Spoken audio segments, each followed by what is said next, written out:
Hello, and welcome to Twin Oaks. I'm Ting from the Taipei Economic and Cultural Representative Office in the U.S. Twin Oaks is located in northwest Washington, D.C., 3.4 miles from the White House. The mansion, which just celebrated its 130th anniversary, is situated on an 18-acre estate the size of about 10 soccer fields.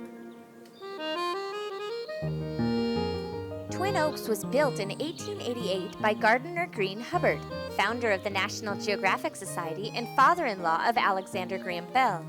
Hubbard commissioned the famous architect Francis Allen to design Twin Oaks as a Georgian Revival-style summer home and named it after an oak tree with a forked trunk that grew outside the house at the time. In June 1937, the new ambassador of the Republic of China to the U.S., Thomas C.T. Wang, leased the property from the Hubbard family. This marked the beginning of a bond between Twin Oaks and the Republic of China that has lasted more than 80 years. This bond has been built in turn on the long yet sometimes turbulent friendship between the Republic of China and the United States. I'm here on December 15, 2018, the day that marks 40 years since the end of one chapter in this relationship and the beginning of another. Now let's go inside Twin Oaks with its long history of Taiwan-U.S. relations.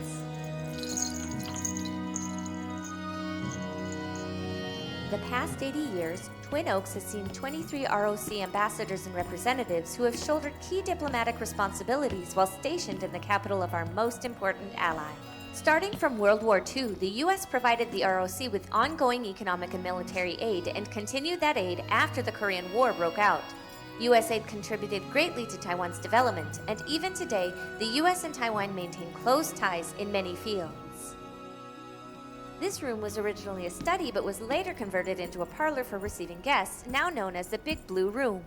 In the 1970s, the U.S. government changed its foreign policy and decided to normalize relations with the People's Republic of China, PRC.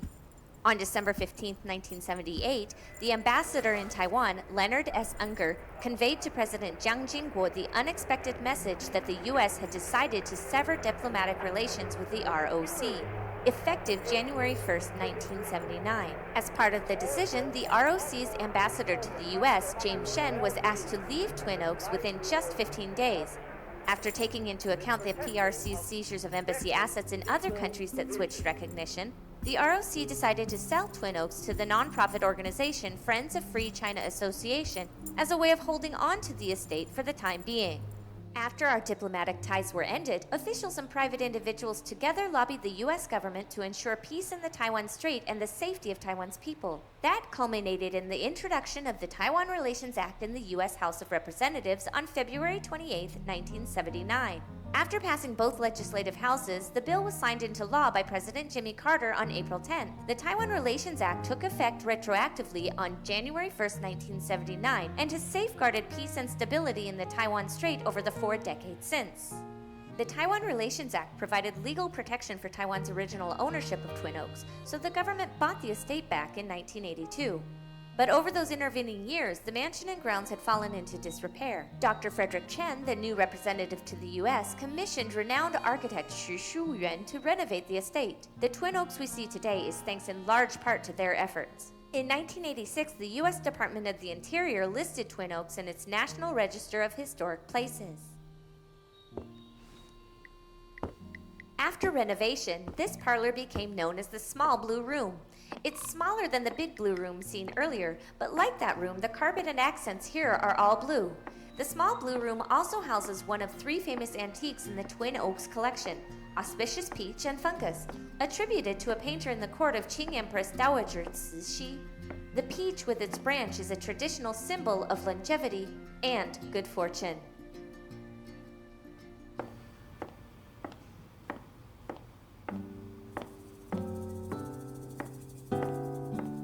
The second famous antique in the Twin Oaks collection is this chandelier, lighting the original dining room.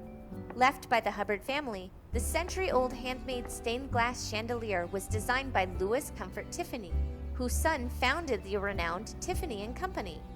That's why this room is now called the Tiffany Room. Twin Oaks has hosted famous figures from all over the world and welcomed Dwight Eisenhower, Richard Nixon, Gerald Ford, and George W. Bush before each became president.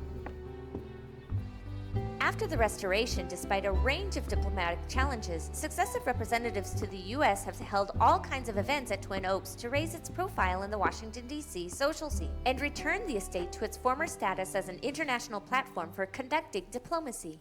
This is the second-floor landing, and this exquisite set of rosewood furniture with carved dragon motifs is the third of the mansion's famous antiques. The Qing Imperial Court had sent the furniture to the U.S. to be exhibited at the 1904 St. Louis World's Fair. This banquet hall, which used to be an open porch, has floor-to-ceiling windows at its front that provide a panoramic view of the broad lawn. At dusk, you can often see deer grazing here, and sometimes even a red fox scampering across the grounds, adding a bit of a country feel to evening scenes at Twin Oaks.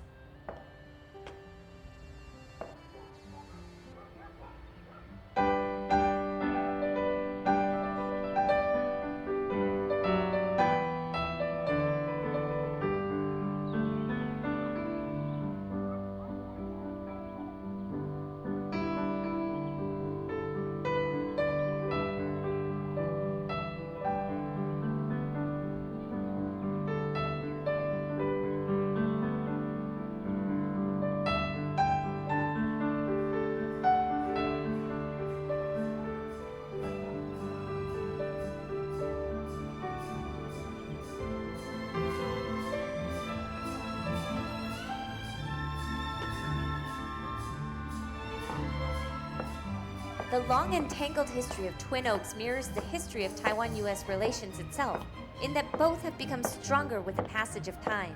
Just as these twin oak trees stand together facing the sun for nourishment, so do Taiwan and the U.S. share an unshakable bond rooted in our common values of democracy and human rights.